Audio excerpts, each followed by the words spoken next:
Slamdown is sponsored by BODYSLAM and Jam, and WWE Smack Talks, and Impact Fan Nation.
Welcome to another Slamdown episode. The camera has seemed to not work at the minute. There we go.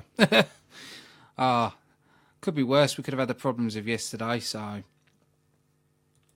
yesterday was a nightmare. The show was late due to technical issues, due to a software update where everything went screwy. But everything's all good now. So first thing I want to quickly cover before we actually dig in to talk about SmackDown is the news about X-Pac. For people that's not aware, X-Pac didn't turn up to IPW UK. We found out the reason why, because he was arrested at the airport on suspicion of having drugs on him. He was accused of having crystal meth. He's just recently done an interview where he's basically said it's for a yeast infection that he's had for a year. It was medication for that. So he's waiting on the police to test it to find out from the police standpoint what it is. So if it is meth, he'll be prosecuted. If it's not meth, then nothing will probably go further. But that's why he missed a recent wrestling event. But he did go on to describe that he has been clean for a long time and he hasn't relapsed. So we'll just have to wait and see on that one. I don't see any reason not to believe him. But we'll have to wait and see. I've got to say, SmackDown, I can't say it was better than Raw and I can't say it was worse than Raw. The only thing I've got frustrated with is the repeat of Chris Jericho, Kevin Owens, because we had it a Payback. We had it on Raw. And then we had it on SmackDown. It was just a bit too much. I know they had to write Chris Jericho out because he's doing that tour with his band. So I can understand that they've got to write Jericho out. But I just got bored. You know, I knew Kevin Owens was going to get the title back. We all knew that was going to happen. It just felt like past the title. They could have gone with this a different way. But I got bored. It was a good match, you know. It was a good match, but it was like too predictable. And that's one thing I do find with the WWE. It is very predictable. Payback had a few curveballs that I didn't expect at all. So there has been times where they have done curveballs, but it's near enough predictable. You already know what's going to happen. So, do you know what? I'll sod it. I'm going to say it. Raw was better. Raw was a lot better. It's, you know, when Chris Jericho was in the ring with Shane McMahon and they announced there was going to be a title match with him and Kevin Owens, you thought, oh, God, here we go again. It was actually quite nice seeing AJ come out, and we did see AJ Styles and Kevin Owens battle it out, which is going to lead to Kevin Owens versus AJ Styles for the US title, which will be quite interesting as well. I know a lot of people have wanted to see AJ Styles go against Kevin Owens. It's one thing I am looking forward to, that match at Backlash. It's probably going to stand out for me. You know, I'm looking forward to the match with Shinsuke Nakamura as well, taking on AJ Styles at some point as well. There's a lot to look forward to. But there was a few bits that I just really wasn't happy with. But going on from that, we had Jinder Mahal against Sami Zayn. Now, no offence to Jinder Mahal. I'm going to say it, and I know I'm not going to be popular for this. The only reason he's being pushed is this whole Indian tour. You know, it's just a bit funny to me that Impact Wrestling announced they're doing the Indian tour because India is one of Impact Wrestling's biggest markets. So it's just a bit funny to me that the WWE announced that they're going over to India. It feels like they're going like, TNA's popular over there. Let's get there and stop it being popular from over there. That's what it felt, you know, and this is why they're pushing Jinder Mahal and they're pushing the Indian talent is to look good for India. You know, that's what I believe. And if you look at the way Impact's going and the way WWE's going, it is from their manoeuvres. Seems like they're trying to block Impact Wrestling, trying to knock them, trying to take the areas away from them. Or the best way to put it is to debuckle Impact Wrestling. Now, a lot of you are going to be going, oh, don't stop talking about Impact Wrestling. But I have to. I have to talk about the similarities. I have to talk about, you know, they're both going to India. Impact Wrestling announced it first a long time ago. So it's a bit weird that WWE start doing the same thing. One thing I actually did say I want to quickly bring up before I get more into this review of SmackDown is Spud. Rockstar Spud tweeted out to Jeremy Borash saying, they're stealing your stuff again. Which was aimed at the House of Horrors. Because people that don't know, the Vinyl Deletion and everything else was developed by the Hardys and Jeremy Borash. A lot of people are saying, it's the Hardy. It's not. Jeremy Borash used to fly the drone. He directed it. He worked with Matt Hardy. So technically it was half and half. It was both of their pet projects. So I can understand if Impact Wrestling wants to be paid for the gimmick. I don't think they should get a lot. I think, you know, should get a little bit and that should go to Jeremy Borash. If I'm honest, not actually Anthem. It should go to Jeremy Borash because he's the one that did all the work with the Hardys on the portrayal of the Vinyl Deletion and everything else. So, you know, that's my standpoint on that. But I'm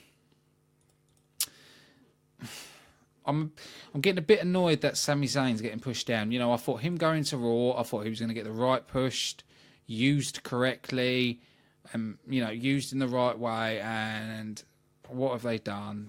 They've pushed him down. They've put Jinder Mahal over. Sami Zayn's probably one of their toughest and hardest workers, and it's annoying me that he's being pushed down so much. It's probably one of my pet hates. I'm still not happy about the Superstar shake-up. I think they actually have made SmackDown weaker. You know, we're starting to see it now. They they have some good wrestlers, but it feels like Raw is getting the focus. Raw is the one that's being pushed. And it feels, you know, like SmackDown's being left behind. You know, because everything that SmackDown has done, it's funny that all that's moved over to Raw. Which, you know, we knew it was going to happen. You know, we're not silly. We knew that was the route they were going to go with it. But it's annoying because I love SmackDown, but Raw is starting to look better in my eyes, and I got annoyed with the Sami Zayn being pushed down. After that, we had Ty Dillinger against Aiden English in that bloody singing gimmick. I know he did it in NXT, but I just don't like it. I don't buy it. Yeah. Just not into it at all. I think it's probably one of the worst ideas they've done. I don't know who come up with it. Whoever come up with it, shoot them, please. Just shoot them. It was,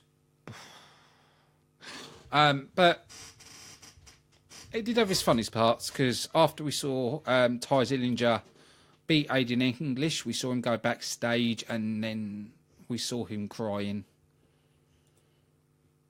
And then we saw Chris Jericho trying to cheer him up, and then also insult him by saying, do you know what happens? Do you know what happens when you cry and fuss, Jericho? You know I'm going to say it. You just made the list. I do think Jericho is going to be missed while he's away working on with his band. He just brings so much character. After that, well, anyway, before I say this next match, we did see backstage about Carmela, Natalya, and Tama, and James Ellsworth talking to Becky Lynch, asking about Becky Lynch if she's joining them. And she basically said to him she's going to think about it. So, which led on to the match, which was Carmela and Natalya taking on Naomi, Charlotte, Flair. We saw Carmela and Natalya manage to get the victory through to Charlotte Flair being attacked backstage earlier by them lot. I want to say it was an exciting match, but it wasn't. It was all right. It weren't the best. It did get boring. And a lot of parts, it was boring. It was bogged down. The only way I can describe it was meh. If I'm being completely honest, it's not the best. Really was lackluster to me. And this is the way it seems to have been since the shake-up. SmackDown is just not the same brand. But yeah. After that, we saw Dolph Ziggler taking on Sin Cara. One thing I'm really digging is I'm digging Sin Cara's new look. I quite like it. I like the whole outfit, the whole... the way they've made him look a bit different. And also, we saw Sin Cara use a bit of power. Saw him use a bit of the powerhouse move, which surprised me. Because I didn't expect that at all. You know, because normally he's the lucha, the high flyer around the ring. But we saw him use some good, solid power moves. Which is near enough unheard of. It really is. But no, it was another good solid match. I think at Backlash we're probably going to get Dolph Ziggler taking on Shinsuke Nakamura. But we did see earlier in the day that Dolph Ziggler was sagging off Shane and Daniel Bryan about making the pay-per-view about Shinsuke Nakamura, but didn't realise Shane was standing behind him. So obviously it's going to lead to Shinsuke Nakamura taking on Dolph Ziggler at Backlash. You know, the way it's being booked and the way it's being done, it's the way I can see it going. I will be surprised if they don't do it. I really will. You know, because it's all pointing into that direction. Because they haven't really pushed him with anybody else.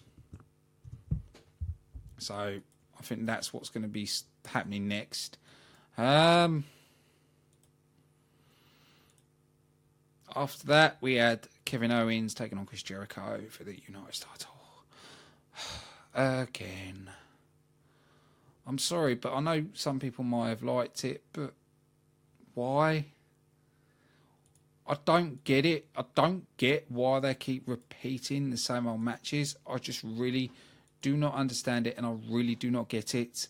I found it frustrating. I found it annoying. If I'm being completely honest, because it just felt the same old crap, different day. You know, because it wasn't like it was Raw than SmackDown. You know, we had Payback, Raw, SmackDown. It was like, WrestleMania. It was too much. I'm still not sold on the way they've made Kevin Owens look. I could be wrong. It could be just the way he looks. But I'm really not digging it. Really, really not digging it.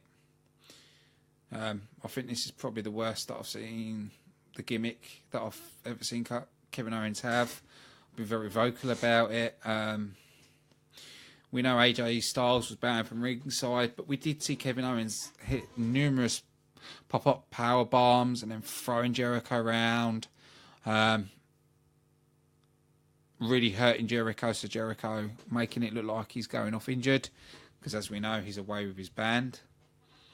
But yeah, that was mainly about it with SmackDown. I can't say I really enjoyed it, to be honest. But I know I am looking forward to Impact. So, I want to say thanks to everybody watching. We are back on Sunday 9 PM with the Impact Wrestling Review with me and Charles, giving you everything Impact Wrestling. So I want to say a big thank you to everybody watching, and we'll see you again Sunday.